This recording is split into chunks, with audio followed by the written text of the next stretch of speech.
Hello, hello, my Soulpreneur Life family and friends. Today we are back with another Soulpreneur Life podcast episode, and I am so excited to introduce my friend and a fellow healer and business owner of Emerald Dragonfly, Miss Kristin Dinger, with us today.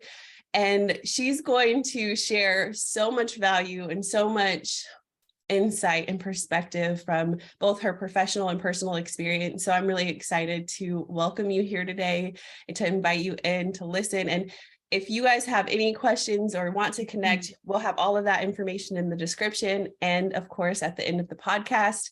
So stay tuned so that you can tap in and get some awesome insight. So hello and welcome, Ms. Kristin. How are you doing today? Hi, thank you so much for having me. I'm doing great. I'm so excited to be here. Thank you. Absolutely. Okay, so tell us a little bit about who you are. And then what we're going to segue into is just talking about this inner child healing and your perspective on it and what you have to share with us today. Okay, well, as she said, my name is Kristin and I'm the owner of Emerald Dragonfly. I am a healer, I am a channeler, and I do light language. And I'm really into connecting in with my inner child. I've spent a few years working on this topic, and I'm really passionate about healing all things of the inner child. I feel like is very valuable in the process of the spiritual journey.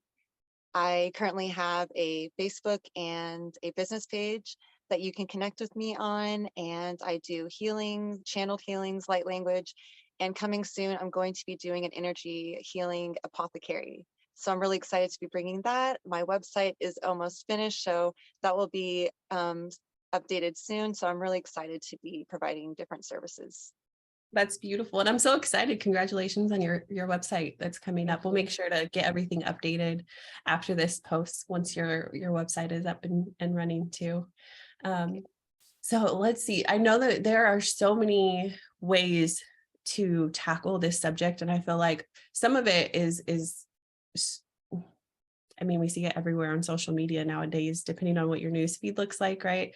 But there's a different perspective that each of us can take when we are working with our inner child. So how would you recommend or suggest that someone begin working with their inner child, or where do they begin, right? Because that's often asked. So when I first began, I started realizing that I was in the journey, I was doing the healings, I was doing all kinds of things, but yet I was always back to where I started. I was always back to the self-sabotage. I was always back to the chaos in my life. And I finally realized there was wounds that were needing to be addressed, and they all stemmed from my inner child. And it took like this epiphany, like, okay, I have all these wounds from when I was younger. Where do I begin? You know, I see all these patterns, but how do I start? And the first thing that I did is I just set those intentions, like, please show me what I need to work with. And I first realized that I don't remember my childhood. I had all of these blocks. Every time I would think back to my childhood, I would be like, it's not that bad. Like, I couldn't really remember my childhood. And as I started doing the journey, as I started unwinding all the patterns and abuse and all this stuff, I realized like it was a coping mechanism to protect myself from the pain and trauma that I endured. And so if you don't remember a lot of your childhood, that could be a coping mechanism that you put in place to protect yourself. And so the first thing that I recommend is starting, like, be gentle when you start. Set those intentions to, with your team, with yourself, to show me where I could start. Show me a memory that could help kickstart what patterns are being presented. And, you know, really having that awareness of what wants to come through today. And also another good indicator is what patterns are showing up for you now. Are you self-sabotaging? Are you people pleasing? You know, these are just, do you have perfectionism? These are just certain patterns that probably stem from childhood. There's a lot of patterns that are being in play in adulthood that started and generated in childhood. So really getting to the core of the patterns that you're trying to unwind, and then going backwards, you know, finding those memories, finding the root cause. And that is what I suggest in the beginning.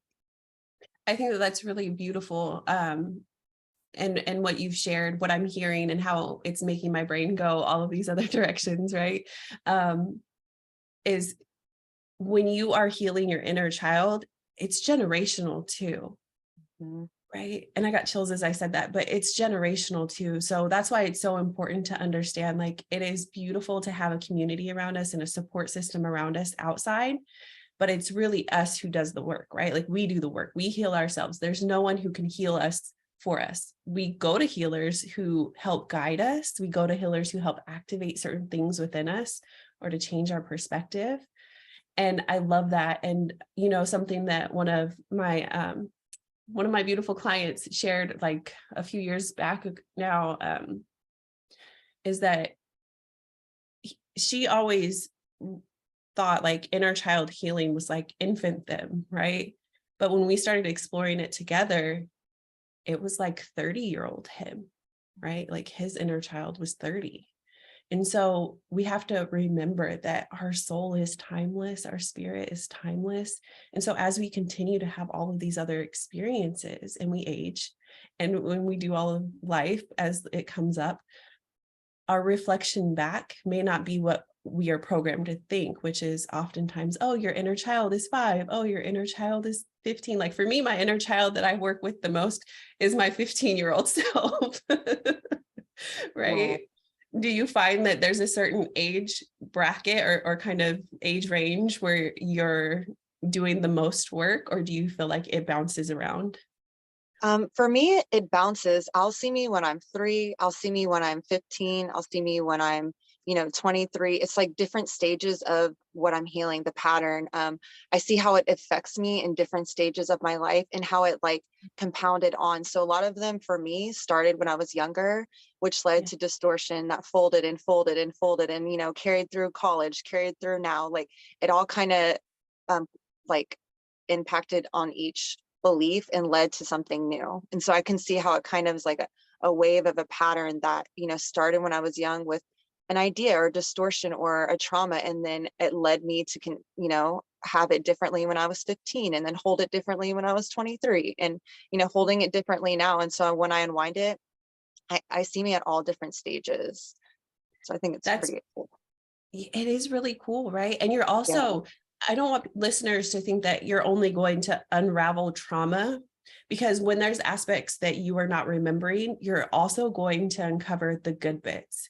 You're going to uncover the parts that, I had a therapist share this with me when I got out of the military and I was doing my first little window of therapy, right? And trying to like unravel some things. And I had a therapist share with me, it's like you pull a drain on a bathtub and all the water goes out. You don't get to pick a single drop of water. And so there will be times where certain feelings come up that are really good and when they're really low, right? When they're really hard to process.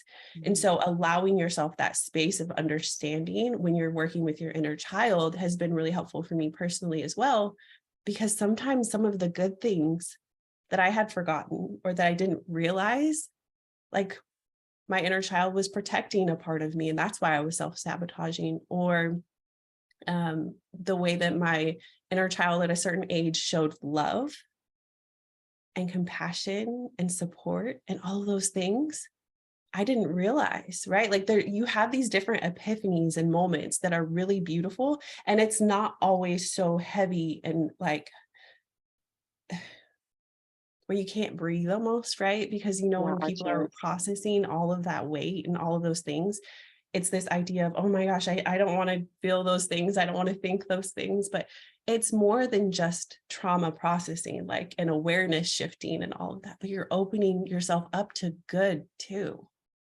Oh, absolutely. I definitely feel like there's a balance between, unraveling the trauma and the hard emotions, and then also being in that creative space and healing. A lot of times when I am doing the healing, I started picking up things that I did when I was smaller as I was doing the healing, like rollerblading. That's something I used to love to do when I was little, and I start doing it now. And I was like, it's very healing for me. It's very fun. I get into my flow. I started picking up a lot of things that I would do then. And I realized that I stopped doing them then. It's like when you kind of are in a sport and you love it and you quit, and then you go back and why did I quit? I love doing it. And it's kind of like the same thing. Like as you dive in, you start realizing, why you stop doing things like that, why you stop tapping into your creative mind, why you stop, doing all these things. And as I'm starting to do that, I'm realizing I'm bringing them back online, and that's what brings those joyous moments. I finger paint, and that's when I channel and tap in and connect in with my inner child. Rollerblading, biking, a lot of things outside. Even yoga, even though that's not considered like a child activity, it's like really moving the body. And when I do that, I kind of connect in with her too, because it's like releasing the energy stored, but in a beautiful, positive way. And so it's like having those, outlets, having those things that you like doing. It's just beautiful. It brings it all into full circle, because, it does get heavy dealing with the trauma. It does get heavy dealing with the abuse. And when you can counteract that with bringing in those beautiful moments, when you're connecting in with your inner child and your heart, when you're, playing, and that's when you have those creative insights. That's when you have those creative downloads, and potentially meet like who you truly are, your authentic self. And so it's like, as I've been doing the healing, is when I'm really uncovering like who I am. Like the other day, I like happy danced in my car, and I was like, who am I? Like, I don't dance. I don't dance. Like, where did this, I even said to myself, I was like, where did this come from? And I realized it's like, I'm allowing myself to like be my authentic self. Like I'm allowing myself to be silly and fun. And it's super exciting. It takes like that pain out of it and makes you realize like the healing is so worth it, because you become playful, you become fun, you become who you truly are. And that's everything. I read, what book was I reading? I can't remember which one. I'm obsessed, and I read more than one book at a time. So sometimes I can't remember which book had the information that I'm trying to recall. But the idea of not only just creating space to have fun, but letting go of that, right? So you feel it, you experience it, and then you release it intentionally.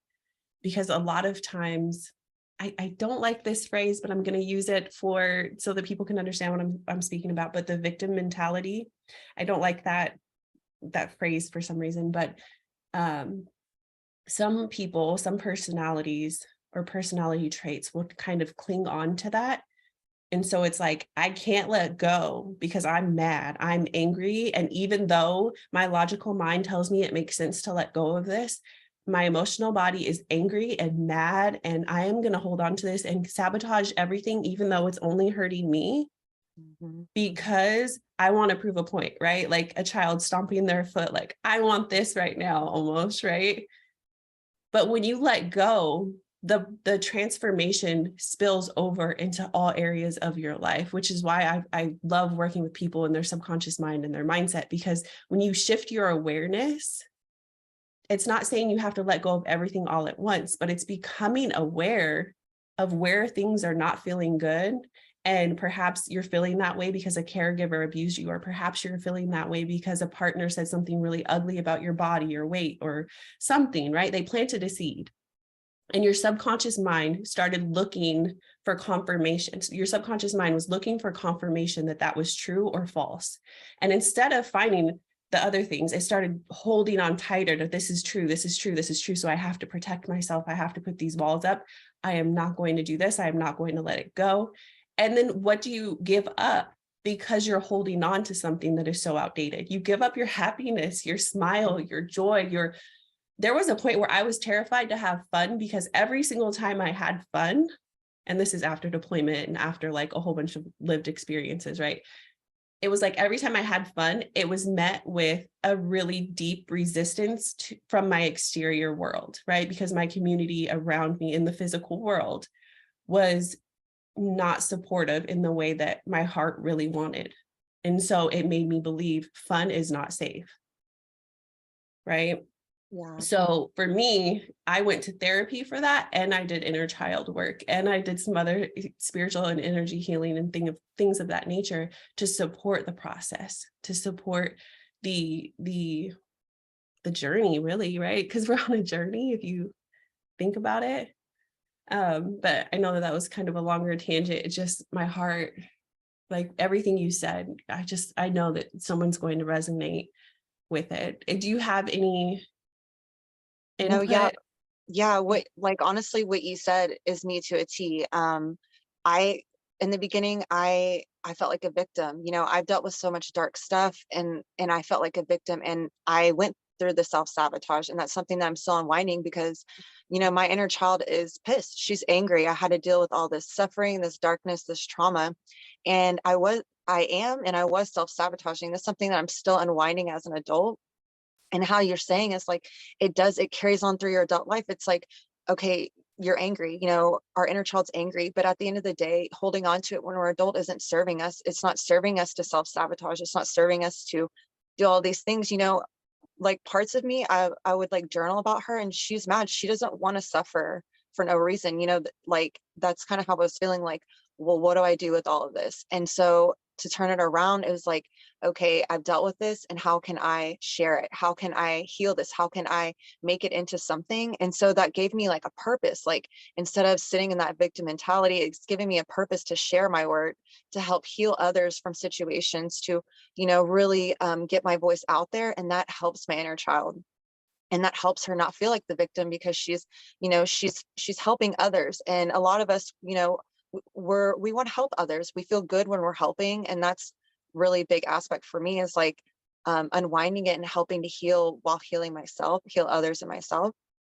And I know when you said that you were scared to have fun, like that's kind of how I felt too. Is like my emotions were so numbed out because I was so used to chaos and unhappiness. When something positive would happen to me, like I would win something, or, have all these great things happen, I wouldn't even feel joy. I wouldn't even feel happiness. I would be like sitting there like, oh, okay. Like, and that's what kind of sparked this too. I'm like, why don't I feel happy? Why don't I feel joy? Why? I just feel numb. I feel unsatisfied still when this great thing is happening to me. And so that was a great indicator too, that I needed more deeper emotional healing on my inner child, because I was sitting there holding on to all of these emotions and pain and victim mentality and all of these things. And so as we like heal and unwind and, do that healing, subconscious healing, is like when we start realizing all of the things that we're holding, that don't belong all to of the, us, right? yeah. And so like, and even when you're like around children and like my kids, they'll say something and I'm like, that's not what happened. It's like we as kids internalize so many things, and even our inner child, we internalize things, and it gets distorted. And so if, like how you said, when we feed off of like an idea, like for me, one idea when I was younger is like, there's something wrong with me. There's got to be something wrong with me for a parent to treat me like this, or there's got to be something wrong with me for all these things to happen to me. And that carried throughout my whole adult life. Like I'm always, every time something negative would happen, I would blame myself and have this self-hatred because there's something wrong with me. I don't deserve happiness. I don't deserve these things. And so it's like little things like that get distorted and keep like folding on and folding on. And it's like, until we take the reins, until we stop that story or notion, is like when we take that power and we can start unfolding. And so now I can feel joy. I can feel happiness. I can have the awareness of the patterns, that there isn't something wrong with me. And to have compassion that when that program lights up, to know that I've carried this for so long, it's going to take a long time for me to completely heal and unfold it. But when that story comes, when that highlight comes, like where my brain's showing me, like here's something's wrong with you, it's like, no, that's just a story, that's just a perception, and I'm going to flip the switch, and I'm going to say no, and I'm going to insert a different positive uplifting story for that. So it's like taking your power back on the distortions from when you're little. So. I love that. And, I shared a couple months back, something that a practice that I've implemented now for a while is not just replacing the story, but also giving myself proof. Right. So for example, like people I'm going to make it like really simple for affirmations or mantras or things like that. That was what the video was on.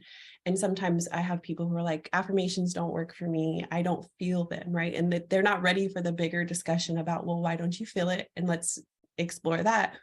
But it's like, affirmations don't work for me. I'm shut off. I'm closed off, like conversation ended. Right. But for those who are open to step up to it, and this works for your inner child too, is to provide yourself proof. I'm safe. Okay. If you've been in a world where your existence has not been safe, but in this moment, you're reminding yourself that you are. I'm safe because I am in my house. I am safe because I am in my body and I am aware of who is around me. I am in control of these aspects.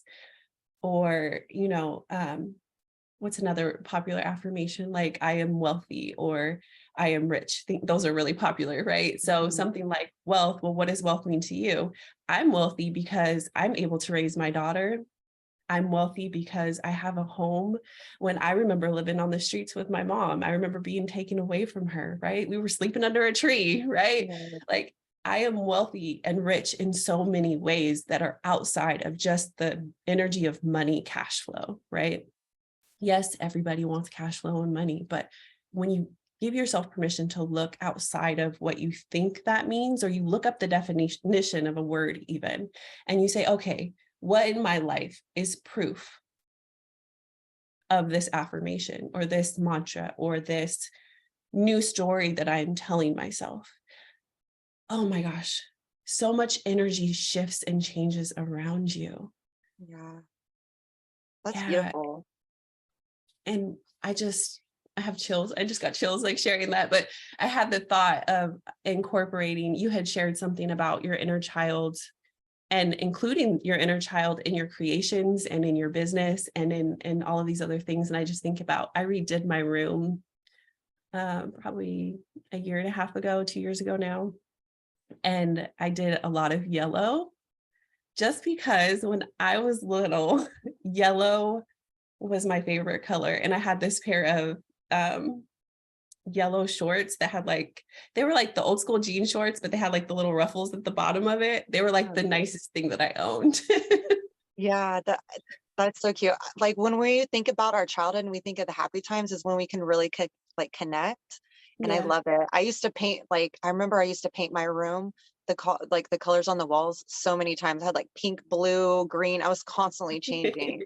And so that's something that I would do. I love how you said with the mantras. I think mantras are so beneficial. And I know in the beginning of my journey, I was the same way. I was like, I didn't really use them. I didn't really understand them. But now I understand that it's like reprogramming our thoughts, Mhm. like redirecting where we need to go. And I love how you included like to have proof. And that's beautiful. That will help your nervous system feel safe. That will help, change the reality. And I think that's very beautiful. And so I think mantras are very beneficial, especially in the inner child healing to, reprogram and to really incorporate that healing. Yeah. I found them really helpful too. Is there a certain affirmation or mantra that you connected with that you want to share, or no? I know I'm kind of putting you on the spot with it. Well, I always have like, I channel different ones that come up for me. A lot of ones that have been coming up for me deal with like courage and strength. Like I have the courage to move forward. I have the courage to heal. I have the courage to push past this limitation. I use a lot of like courage or strength Yeah. intentions because for me, it's all about like getting out of that fear and getting into the flow of the love because I was around a bunch of chaos and fear. So I'm automatically looking towards who's going to hurt me, what's going to happen, that trauma. So I'm constantly telling myself like I'm strong enough to handle anything that comes, all of these types of things. Yeah. With the ascension journey, one recently that came up with me is like I have the courage to walk my ascension journey in a natural way. I know I'm saying that's a little jumbled, but just giving me the strength to move forward with all aspects of me. Because for me personally, I feel like my inner child was like kind of detached from where I was going spiritually. And I have to Mhm. kind of like bring that aspect within myself because you need all of the aspects within your body. We have different aspects or we have different aspects of us. And so it's like when we can include the inner child, when we can include us on the ascension journey is when we can really up level and bring in that play, that fun, that creative energy into our ascension. And I feel like ascension for me is the main goal, ascending and so including your inner child with that is a beautiful one. Yes. Take all of you. Take Yeah. all of you. I love that so much. I had a thought when you were talking and then it just left my brain. So I guess it wasn't that important. Yeah. But I love including all aspects of who we are through our growth as we shift. And for those of you who don't resonate with ascension, just think of your consciousness, your awareness, right? Like, what are you teaching or training your subconscious to look for? And then reprogramming during that process, right? Because that's what we're doing is we're noticing the patterns that we've lived up until this point, and we're making course corrections along the way. And we're not shaming ourselves. We're not punishing ourselves. We're not passing judgment on ourselves in ways that are harmful, but coming from a place of love, saying, you know what? I did do that. And that was not a good choice, but now I have this awareness. So next time, if this situation comes up, I understand that I have the tools to navigate it through a different lens, or with different tool sets, or with different community, so that my outcome can be different. Right. Exactly. And I think that that is really, I feel like this, my heart is just like bursting right now, because I know so many of us, especially you, like, we just want to help people see their magic, tap into that empowered feeling where they can do all of the things that we know that they can do, right? And just putting it in a way where people are open to receive it is so important for me, because I'm like, if I can do it, you can do it. And I'm not saying it like I'm the bottom of someone's shoe. Like, I'm saying it like I've been through some things. Yeah. And if I can do it, anyone can do it, right? It just becomes a series of different choices. And that choice can be something like sarcasm, or mantras, or affirmations, or acknowledging your inner child, and then like implementing your inner child into your life in a different way. You had mentioned your kid earlier. This is where my other thought was like, as mothers or as parents, right? As we're doing this work of inner child, because no one told, like, parenting is traumatizing. Like, when you have a traumatic experience, and then you have to parent another human being and try to be conscious and aware that they are not you, and like, you don't want to transfer your experiences to them, you want them to have new experiences. Parenting is traumatizing.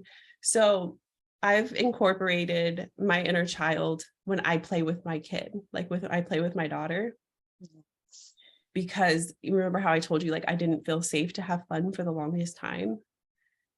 So it was almost like this choice of, especially when I got sober, like, totally transparent moment, don't judge me, listeners. But when I got sober, and I realized that a lot of parents have to numb or disassociate in order to be present with their kids, or they're drinking or something like that in order to be present with their kids.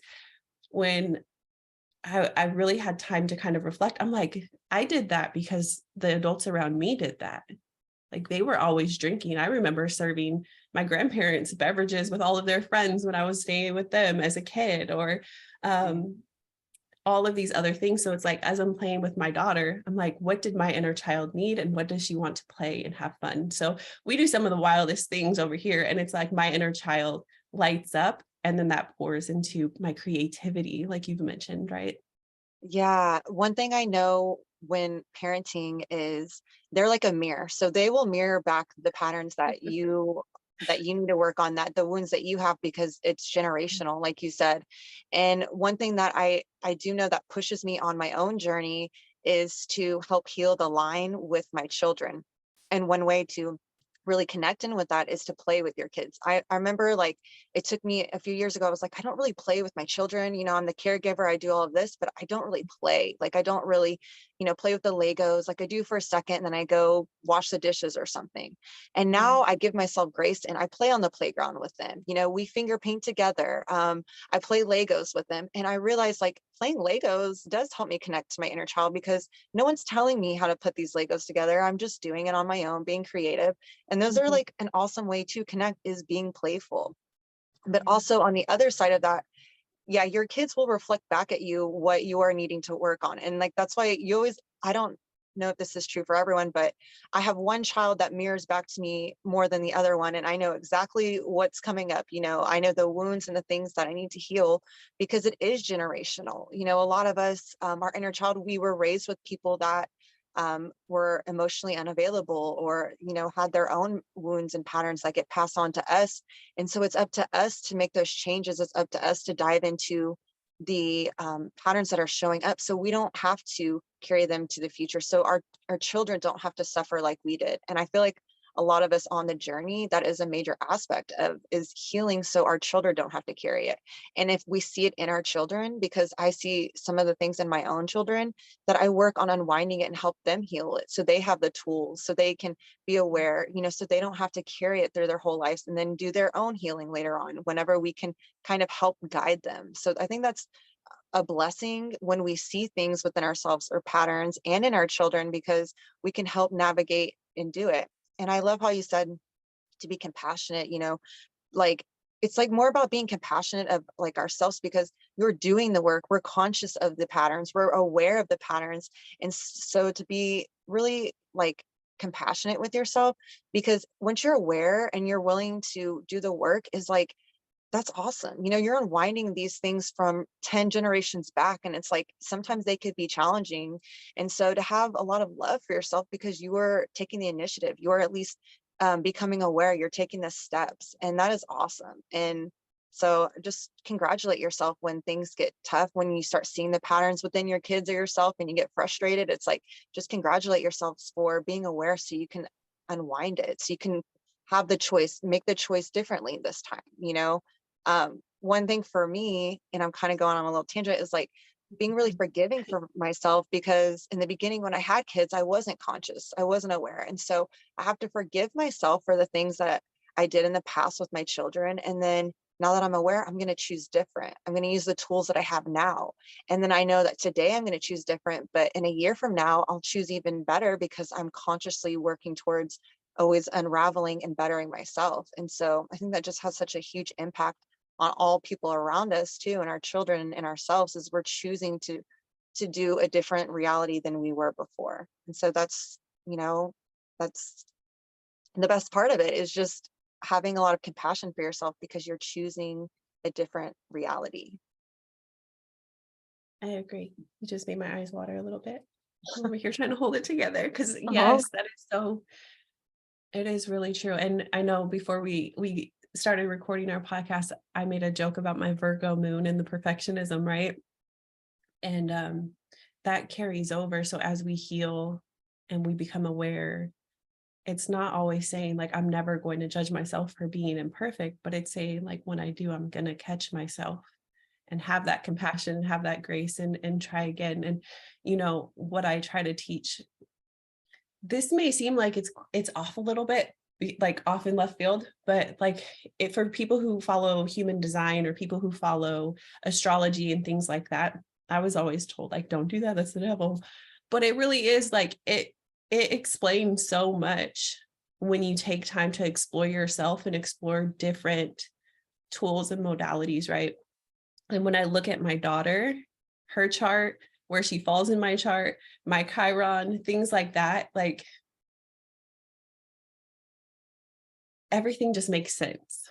And so I know that she's a huge part to my healing, my awareness, my awakening, and I'm a huge activator for her too, right?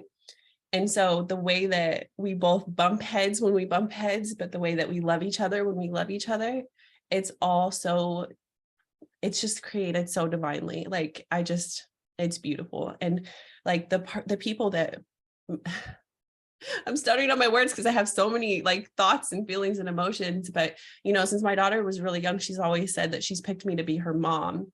And that has always laid heavy on me, because I was like, I never had a mom. Like, I don't know what I'm supposed to be, like Ricky Bobby. What do I do with my hands? Right. Like, I'm like, I didn't have that example. So I've been winging it. And I always imagined doing it with my ex-husband when we had our kid. So it's like, it went from this idea in my brain to real life, and it's just me, and I'm doing it, and I'm figuring it out, and I'm stumbling and I'm falling. And it's like, I'm teaching her to have grace, and she is kind of activating and healing something within me while I am kind of guiding her for her own lesson. And I see where patterns have broken. And that also, it makes my inner child scared sometimes, because it's like, oh my gosh, when I was growing up, I would have got popped in the mouth for that, or I would have been sent to my room or grounded, or I wouldn't have been allowed to have feelings. Like, I was supposed to be seen and not heard. I was not supposed to have feelings. And my daughter has huge feelings. Her little Gemini heart, like she has huge up and down feelings, and I give her space to have them. And while it's challenging for me, because on the inside, like outside, I'm stoic, but on the inside, it's like, what is that emotion movies? It's like all of the red alarms are going off, all of the, like all of the Yeah. lights and blinkers and everything are going off haywire inside. Like, oh my gosh, okay, how do I keep her calm? How do I allow her to notice her emotions? And always in the back of my mind, it's how can I keep her safe? How can I keep her on track for what it is that she's experiencing? Because I want her to feel valid in what she's feeling, but also be emotionally intelligent, right? And Yeah. then teaching her, like, when I'm not around, what tools do you have to use? So like she has some things. So I ask her questions, which is confusing for some people who may experience us, because instead of telling her what to do, I'll say, okay, now that you understand that you're feeling this, what can you do? Or what have you done in the past that helped you get through this? Instead of me like feeding her all of the things and her thinking she has to do this or she has to do that, because she sinks back into the perfection. Like, she's an honor student, she's amazing, right? But she's really hard on herself. And I'm like, make a mistake, girl. Like, it's okay. It's okay. Like, if she doesn't get 100%, like her world goes upside down. So that was a huge tangent. And I just felt the need to share the people in our life are placed there intentionally, and they can really, if we are open to it, just activate something so magical and beautiful through our own process, right? That exchange. Yes, it's so beautiful. It is so beautiful. And that's one thing to note is for inner child healing, that's one thing, like for me, it was tough to realize like why I didn't have a great mom. I don't have a mother figure either. I never knew my dad. My mom was very abusive. And so it took some healing to understand like why I chose this, why I chose my parents, why I chose such a hard time.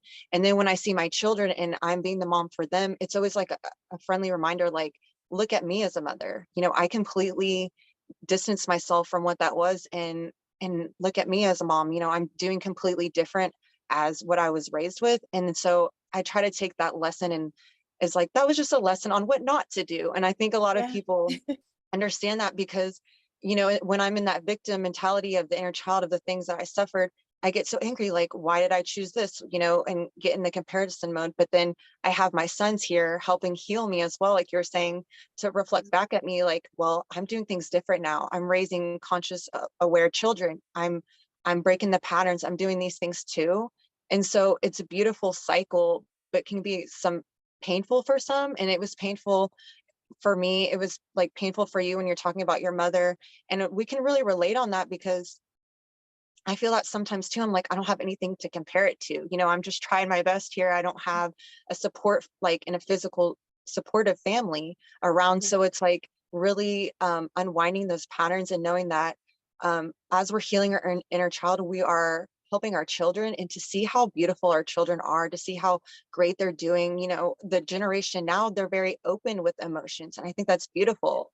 I have two kids that are Gemini's too, boys, and mine are very emotional. And I think it's beautiful, Big. like Yeah. it's very beautiful because for me, I was taught, shut up, sit down type of thing, or, take on other people's emotions. Your emotions don't matter. Well, for me now with my children, I'm showing them that emotions do matter. Let's release them. Let's release the anger. Let's release the sadness so we don't have to carry it around. And I think an important part of the inner child healing, and it has been for me, is to release anger. I had so much anger and I still do. And I take steps to release my anger. I take steps to release the lower emotions so I can help hold in higher vibrations. And so I think another important spot of the inner child healing is to release, and to release a lot of the emotions, the anger, the sadness, the grief, all of these things that come with it. And so for a step that I do to release anger is I go outside and I become active. I'll walk angrily. I'll set the intention that every time I step, I'm releasing anger. I do different things that really help me journal. I also sometimes will make videos that I'm talking to like my mom, or I'm talking to other people that have harmed me. And I just say what I feel. I get my voice out there. I'm saying all of these different things, and then I delete it. And I feel so much better. I've had these huge releases just by taking these steps and tools of releasing. And I just felt called to say that is like, there's different ways you can release for your inner child healing. So if you feel called to release anger, create a video, do things outside that make you feel better. Like running, for me, I'll run when I'm angry and then I feel so much better. I've taken a baseball bat to pillows and really released that anger I had. And I've made so much more space to bring in that healing and awareness. And so I'm teaching my sons too, also how to release anger in a healthy way. And it's been life-changing, because in the beginning, when I was first learning, my son was angry with me. We're both angry. And so now we have those tools to release the anger. Instead of having this huge blow up screaming match, we release the anger before it gets heavy. And so that's something I've learned. And I just felt called to share that. So that came I'm so through. glad that you did. Like, I'm like, heck yes, girl. Yes. Because especially, so you remember when COVID, well, everyone remembers when COVID first hit and we were all in quarantine and schools were shut down and like emotions were high, confusion was going on, like what's going to happen, all this. Parenting was so stressful at that point. Like my daughter and I were screaming in pillows, like, because we kept butting heads because we were so stressed out and we were trapped in the house together. And like, we had all of these really big emotions and we both are really big feelers. So at that point, I'm like, we're screaming in pillows, girl. Like, you're angry, you're valid in your anger. Like, let's let it go. So we're screaming in pillows, right? And then you're exhausted after you do those activities, whether it's screaming in pillows, walking outside, running, all of those things. Like running, I would do that 3 times a day at one point in my life before like my injuries got really bad. And just allowing yourself that release, right? So whatever that release is for you, as long as you're not hurting other people, disclaimer, do it. Like allow yourself to release it. You're not, because if not, it will literally manifest as pain in your body. It will literally manifest in your body in some way where it's doing you harm. So let that shit go. It's so important. That shit go. So important to let it go. Yes. Yes. And I was this morning, like everything is tingling on me right now. Like my third eye, my forehead, like all of it is just going so fast. Find Your Way Back. That song by Beyonce. I was listening to it this morning. Like I have like a morning routine that I do. And I had like my coffee and stuff set up. Like this was early after school drop off, and Find Your Way Back. I listened to it more than once because there was something about the lyrics that like spoke to my soul. Find your way back, find your way back. And it literally like transported me Sacramento, California, like with my uncle Larry. And I was always that kid around like the grown folks, right? Drinking, smoking, like they were doing all those things. And I was just there listening, having that environment where it was like, I was learning from their conversations. And I had a thought about how he had guardianship of me at one point. And then I thought about my dad and my mom. And I was like, why would I choose a life without them? And then like the lyrics, find your way back. And I just had like this whole epiphany in my experience this morning where it was like, so that I could be able to come back to myself, because so often we're so distracted with outside people, places, and things that we never get to experience or explore our soul's purpose. So not having either of my parents growing up provided me with experiences that gave me a different lens and appreciation for life. And even though it was hard, I know that my mom and dad like are always supporting me. I know that my uncle, because he's passed too, I know that my ancestors, even though some people say that that's spooky and scary, like all of my ancestors are around me all of the time, loving on me, protecting me, guiding me, right? And they are so freaking proud, even when I don't see it or understand it. And, you know, having that song play, I listened to the words. If you haven't heard it, like sit down and listen to like Find Your Way Back by Beyonce. And just really kind of reflecting like all of this is so much bigger than me, but it starts from the inside and it works its way out. Right. Yes, absolutely.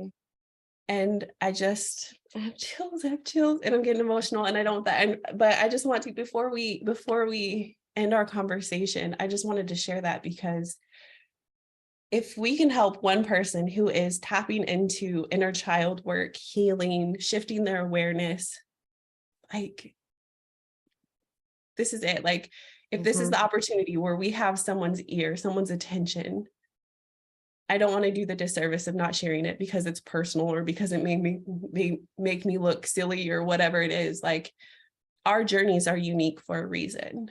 And we have so much to share with the world after we take time to turn inwards. And then we can share outwardly, right? So I just wanted to share that. I feel the same way. That's like my life's purpose. Like, it helps me to counteract all the pain that I've encountered as an inner child, and share it is like full circle for me. And if I can help one person, it's just like a ripple effect. And it's beautiful. So I completely agree. It's a beautiful process, despite the pain that we've endured. It's all for a purpose, a higher level of learning, a higher level of expansion. So it's all beautiful. I agree. And you really are gaining tools, and I've shared before, so this may be repetitive or redundant or whatever, but sometimes when we help people who have not been through what we've been through, we're helping them bypass that lesson and providing them the skill set or the tool or the perspective so that they don't have to go through that experience to have those items, those tools, right? Yeah, that's how I feel about the generational healing. Like, if I had to endure that so my children won't, like, that's beautiful, to clear the lines and to help others. It's what keeps me going. And so I think that's very beautiful too. I think that's so great. I know I'm getting off. Okay, so is there a closing message or a tip or a recommendation that you want to share with our listeners before we end our conversation on inner child healing and all of that today? Yeah, for inner child healing, one important aspect that I would say is to be patient with yourself and to call in a support team. You have angels, you have guides, you have all types of support in the astral in your team that can help support you, that know exactly how to support you. And so just ask, allow them in. I always call in my angels and my guides to help me when things get rough for my inner child or my guardian angel and different things. And when I feel that support, when I feel that love, when you mentioned ancestors, I definitely believe that my ancestors are around me and I felt their love, I feel their strength, and I even call upon it sometimes. Please fill me with strength to overcome this obstacle. And I feel it every time. It's because we need that support. We need that love. We need all the support that we can get can really help us on our journey. And while you are uncovering the things about your inner child that needs that love and that support, just be gentle with yourself. Call on your support team. Send yourself that love, and just know that you can get through anything. You've lived through these things, and now it's time to unwind them and heal them so you can go forward in the future with love, with grace, and with a lot more opportunity, and to release all of those limitations that we held when we were younger, and to become like the unlimited being that we are. And so that's the message that Yes, that is so beautiful. So wonderful. I love this. Listen, everyone, if you resonated with our conversation today, make sure that you reach out, you connect. There's an option for you to vote on the poll or leave a comment or a voice clip. Go ahead and do that so that we can continue this conversation. I would love to have Miss Kristin on again. You can get in touch with her on Facebook and I believe Instagram at Emerald Dragonfly, correct? It's the same user handle. Yes. And I'll have all of the links and websites and things like that in the description. So make sure that you check those out. Make sure that you hit subscribe. And I just want to say thank you for being here. Thank you for sharing your heart with us today. And I would love to have you on again. I think that these conversations, they continue to evolve and they continue to change as we do more work and we see other people doing the work. So I just want to express gratitude. And thank you so much. Yes. Okay. Sending everyone a lot of love, and I'll see you on our next live podcast. Bye. Bye.